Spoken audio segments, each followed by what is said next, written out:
ਮੁਜ਼ਾਕਰਾਤ ਨਾਜ਼ਰੀਨ ਤਕਰੀਬਨ 21 ਘੰਟੇ ਤੱਕ ਜਾਰੀ ਰਹੇ। ਇਹਨਾਂ ਹਵਾਲੇ ਨਾਲ ਗੱਲਬਾਤ ਕਰਨ ਲਈ ਸਾਨੂੰ ਟੈਲੀਫੋਨ ਲਾਈਨ ਤੇ ਜੁਆਇਨ ਕੀਤਾ ਹੈ ਸੀਨੀਅਰ ਤਜਜ਼ੀਆਕਾਰ ਐਂਕਰ ਪਰਸਨ ਸ਼ਮਾਇਲਾ ਨਿਆਜ਼ ਨੇ। ਉਹਨਾਂ को जानते हैं। जी शमाइला दसो 21 घंटे तक मुज़ाकरात जारी रहे, की कहोगी तुसी? देखिए पहले तो मैंने थोड़ी आवाज़ बहुत घट आ रही है और जितनी समझ चाहिए वो 21 घंटे की गलबात जी हैगी है। मैं तो वैसे ये चीज़ कोट कर देवां कि कल का दिन पाकिस्तान वास्ते बड़ा एक पॉजिटिव सी और दोनों अफ्रीकैन का पाकिस्तान की ज़मीन के उत्ते आना ये अपने आप के पूरी दुनिया के उन्होंने एक बड़ा मस्बत पैगाम चाहता है। ये पाकिस्तान की जी पोजिशन है वो बाद भी गलबात करना बहुत जरूरी है क्योंकि जो एक कॉन्फ्लिक्ट है ये कोई साल 2 साल का या 3-4 साल का कॉन्फ्लिक्ट नहीं है। ईरानी इनकलाब तो बाद पहली मीटिंग है कि दोनों अफ्रीकैन को एक टेबल से लैके आना और बुलाना और पाकिस्तान जी ना अपनी जी सरजमीन है वो मुहैया करना कि तुम इतने आओ बैठो और अपना जो कॉन्फ्लिक्ट है उन्होंने दूर करो। और दूसरा ये सारा जो प्रोसैस है बड़ा पॉजिटिव तरीके जो ना वो अमल दरामद होया और दोनों अफ्रीकैन आए बकौल जिस तरह कि जेडी वेंस से कि 21 घंटे तक जी गलबात हुई है ये अपने आप से एक बहुत बड़ी दलील है कि अमरीका का स्टांस भी ये नहीं है कि जी कट टू शॉट जो गल होएगी साड़ी आ गल है साड़ी आ मान दो और या फिर ईरान कहे कि जी हम नहीं मानेंगे। 21 घंटे की गलबात इस चीज़ की वाहिद जो ना वो बड़ी वाज़ेह दलील है कि दोनों अफ्रीकैन ही किसी न किसी एक नतीजे पर पहुँचना चाहते सी और पाकिस्तान ने एक खुशगवार और साजगार माहौल भी मुहैया किया। और दूसरा अगर ये चीज़ कह दी जाए कि जी ये मुज़ाकरात बिल्कुल ख़त्म हो गए ने तो दोनों पासों अजे तक ऐसी कोई गलबात नहीं आई कि जिसे उससे बंदा कोई हद भी फैसला कर सके कि जी ये फैसला हो चुका है या शायद हो सकता है कि जी अमरीका कोई ना कोई अटैक कर दे। ये स्टिल इन प्रोसेस है और मुज़ाकरात कभी भी जो ना वो एक ही स्टैप के हल नहीं हो जाते। बिल्कुल ये लॉन्ग जो ना वो प्रोसेस होंदा है और साइड बाय साइड चीज़ों जी शमाइला ज़ाहिर है जिहड़े 40 दिहाड़ियां दे जंग है 40 दिहाड़ियां दी लड़ाई है वो 21 घंटियां दे विच मुज़ाकरात हल नहीं हो जाणगे। बिल्कुल मैं तुहाडी गल तो मुतफिक हाँ। इत्थे तुहाडे कोल पुछांगी कि गल कर लईए तो अपने हमसाया मुल्क भारत की कल चीका मारदा पिया सी उछल उछल के कहण दिया सी जी अमरीकी क़यादत पाकिस्तान नहीं अपनी अमरीकी जिहड़े ने नायब सदर उन्हां दा त्यारा वापस मुड़ गया ये हो गया वो हो गया। इस क़यादत अपड़न तो बाद 24 घंटे पाकिस्तान रहन दे विच जिहड़ा उस तो बाद भारत दे मुंह ते जोरदार चपेड़ हैगी है कि नहीं? बिल्कुल डेफिनेटली निकलियां हुण जाहिर गल है कि वो इस चीज़ को जो जवाब बना के और अज का दिन जो बड़ा सैलीब्रेट करेगा कि जी पाकिस्तान जिस तरह पाकिस्तान के बारे में उस तरह के अल्फाज इस्तेमाल करते हैं कि पाकिस्तान बड़ा चौधरी बना फिरता है और पाकिस्तान इस तरह देखो पाकिस्तान का किरदार ना तो कोई चौधरी वाला है ना ही कोई खिते के वडेरे वाला है कि किसी भी दो अफ्रीकैन को बिठा के जबरदस्ती की बुनियाद पर आके भी तू इनकी गल मन से पाकिस्तान ऐसी कोई जबरदस्ती नहीं की और ना ही करना चाहता सी। पाकिस्तान ने एक सफारती जी सालिसी होंगी है वह हक अदा किया है और ईवन कि जिस तरह भारत की गल करते पे हैं भारत के उन्होंने अपने टीवी चैनल के उत्ते चीज़ा कोट होंदियां पईयां सी कि जी जेडी वैंस जिहड़े ने जांदे ही नहीं पे पाकिस्तान और पंडितों को 3-3 हज़ार रुपये दिते गए हैं कि जी पंडित जिहड़े ने दुआवां मंगण कि जेडी वैंस का जहाज जो ना वो राह दे विच ही वापस मुड़ जाए जो कि मुमकिन नहीं हो सकिया।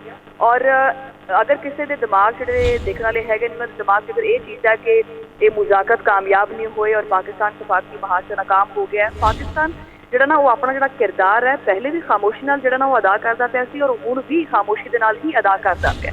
अजे भी बहुत सारिया देखो कोई चीज़ा होंदियां ने जिहड़ियां खबरां मैं भी कोई ऐसी मुस्बत खबर जी अजे तक पहुँच नहीं सकी क्योंकि जेडी वैंस से भी बहुत कोई लंबी गल नहीं की उन्हें 21 घंटिया की गलबात को सिर्फ और सिर्फ अपने 1 मिनट के विच खत्म करके बाकी उन्हें क्वेश्चन से जो ना वो लेना शुरू करते। यानी बहुत सारी चीज़ा है ये बैकडोर चलदियां पईयां ने बहुत सारी चीज़ा है ये आने वाले टाइम के सामने आएंगियां ताही आप किसी खबर के उत्ते अपना एक तजिया पेश कर सकते हैं। लेकिन ये बहुत वड्डी जी है ना वो अचीवमेंट है कि दोनों अफ्रीकैन को आपस में टेबल के उत्ते बिठा के गलबात करना। और देखो तुम ये भी चीज़ नोटिस करो कि उन्होंने कहा कि जी बहुत सारिया गलों के उत्ते समझौता हो गया लेकिन कुछ ऐसे चीज़ा पॉइंट्स ने जिन्हों के उत्ते शायद डोनाल्ड ट्रंप की वालों बहुत प्रैशर है या यकीनी तौर पर हो सकता है कि इजराइल वालों जो ना काफ़ी प्रैशर होवे कि ठीक है असी सारे जो पॉइंट्स ने मनन तैयार हाँ लेकिन आ दो जो 3-4 पॉइंट्स ने इन्हों के उत्ते जो ना वो लाजमी नज़रसानी करनी है और इन्हें इग्नोर नहीं कर सकते। ठीक हो गया जी बिल्कुल शमाइला जिस तरह तुसीं गल कीती कि दोवां अफ्रीकैन ने आपस में बैठ के मुआहदे की गलबात कीती है ये पाकिस्तान वास्ते बहुत वड्डी गल है। पाकिस्तान ने वड्डी सफारती कामयाबी हासिल कीती है। छोटी गल नहीं कि दो अफ्रीकैन कभी पाकिस्तान के जरिए एक दूसरे को पैगाम पहुंचाते सन ते पाकिस्तान ने जोड़ा आमने सामने बिठा दिता उन्होंने।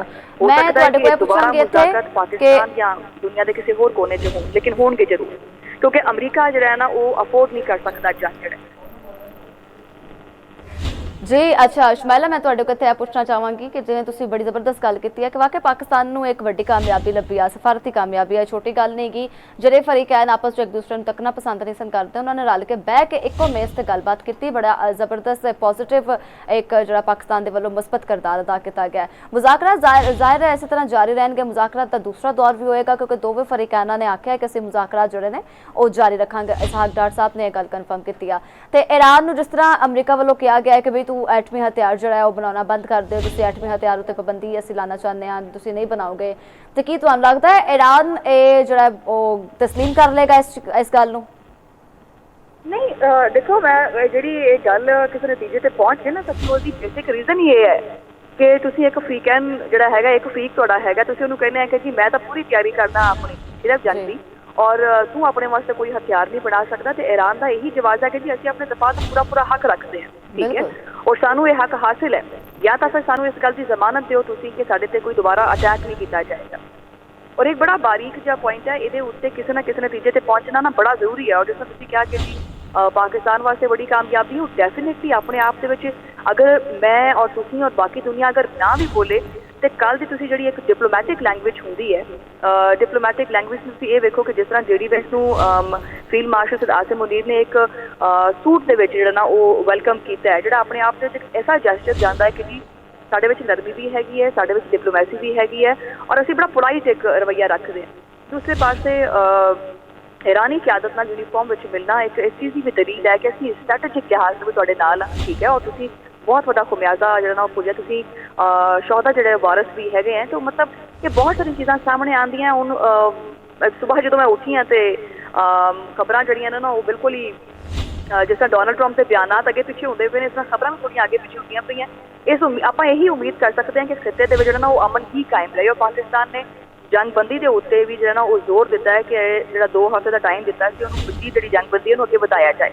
ये मजीद गलबात होएगी, आने वाले 1-2 दिन से तुहाडे सामने बहुत सारी खबरां आएंगी। जी बिल्कुल, बहुत सारिया खबर आनगियां, लेकिन शुमाइला इत्थे एक भी गल दसो, जिस तरह डोनाल्ड ट्रंप ने ये मुज़ाकरात तो बाद मीडिया नाल गलबात की, बिल्कुल उन्हों का सवेरे बयान और होंदा है, दोपहरी और होंदा है, शामी वो कुछ और कह देंगे ने। उन्होंने आख्या कि जी असीं शिकस्त दे चुके हैं ईरान नूं, हुण साडे वल्लों आपदा हुरमस खुले या ना खुले असीं किहड़ा इस्तेमाल करनी हुंदी है, सानू की लगे इहदे नाल। एक पासे वो बयान देंदे ने, दूजे पासे वो कहंदे ने कि जी असीं जिहड़ा अपना हुरमस दा टोल टैक्स भी लांगे, असीं वसूली करांगे। इस हवाले नाल तुहाडा की आखना? देखो ये देखो मरियम, ये ना एक होंगे आ पंजाबी कहने फोकी बदमाशी करना, ठीक है, पल्ले बंदे तो कुछ होंदा नहीं वैसे, और फोकी बदमाशी करना वो शुरू तो जो ना वो सुपर पावर रहा है। पहली गल तो है कि उन्होंने कभी कोई अखां दिखा नहीं सकिया। जी चीज़ ज्यादा है ना वो ईगो हर्ट होंदी पई है अमेरिका की, डोनाल्ड ट्रंप की। दूसरी जी गल है डोनाल्ड ट्रंप के बयान की, है कि अगले जो इलैक्शन ने वो भी सिर के उत्ते आए पे ने।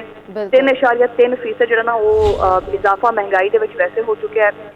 तो नाल नाल जो ना वो अमरीकी भी जोड़े जंग जो ना वो नहीं चाहते कि ये जंग लगे और अमन कायम ना हो। तो इन्होंने वास्ते अमरीका वास्ते ठीक है वो बयानात की हद तक गल करता है, ठीक है, लेकिन बयानात की बेस के उत्ते अमली इकदाम करे ये मुमकिन नहीं है। ये कोई ना कोई जो राह है ना वो लाजमी कटना। अगर राह ना कटना होंदा तो पहली गल है कि अगर राह ना कटना होंदा तो अमरीका वर्गी स्टेट का अपना टाइम कटना, अपनी एक डेलीगेशन जी है वो बाकायदा तौर पर पाकिस्तान की सरजमीन पर भेजना और फिर ये भी गल मान लेना कि हाँ जी असीं गल भी कर रहे हैं। देखो ये बहुत सारी चीज़ा ने, यानी विचों विच अमरीका जड़ा है वो चाहता है कि बस भाई बात हो गई, असीं गए हुण थक, इकोनॉमी नूं बड़ा नुकसान भी हो चुकी है और ये जिहड़े नतीजे ने ना कुछ खास हासिल है नहीं। दूसरा ये रहा है कि अमरीका नूं ये भी पता चल गया कि असीं बहुत सारे अहदाफ जिहड़े ने वो ईरान दे विच हासिल कर लिए है। उन्होंने अपना सिस्टम तबाह करता है, इंफ्रास्ट्रक्चर तबाह करता है, लेकिन वो फिर भी जूं दा तूं उत्थे दा उत्थे खड़ा है। वो कहता मैं फिर भी जवाब देवांगा, वो कहता मैं फिर भी दफा करांगा। तो फिर ये तो हल कोई नहीं है। अगर 40 दिन ये जंग लगी है तो अगे 40 दिन होर कर लेंगे तो की है।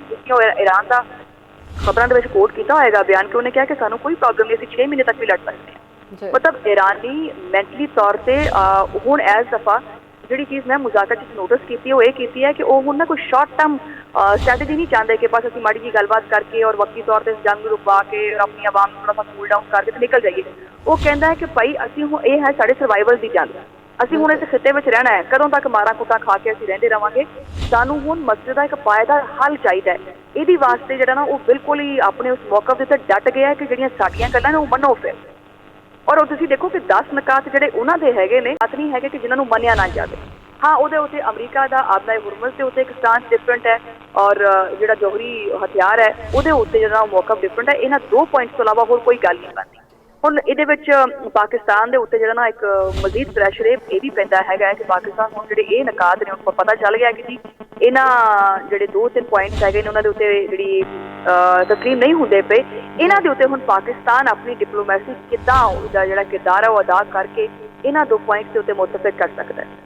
क्योंकि देखो मरियम ये जी जंग है खाली सिर्फ अमरीका और ईरान की जंग नहीं हैगी या इजराइल की जंग नहीं है, ये पूरी दुनिया ये इन्वॉल्व होती पई है। और मैनू तो यह भी खदशा पैदा होता पाया कि अगर मजीद ये सूरत हाल रही तो पाकिस्तान के उत्ते जो वो इकोनॉमी का कितना जो प्रेशर है वो आएगा। क्योंकि इस जंग तो पहले पाकिस्तानी अवाम बड़ी खुश नजर आ रही थी कि जी पेट्रोल दी कीमत घट हो जाएगियां और गैस सानू शायद बड़ी सस्ती मिलना शुरू हो जाएगी, लेकिन हुण वो लगता है कि जो बंब ये वाला है वो शायद पाकिस्तान से डिगण वाला है। जी बिल्कुल उम्मीद करेंगे कि ये जी चीज़ है वो ना ही होवे क्योंकि किसी के भी फायदे विच नहीं हैगी।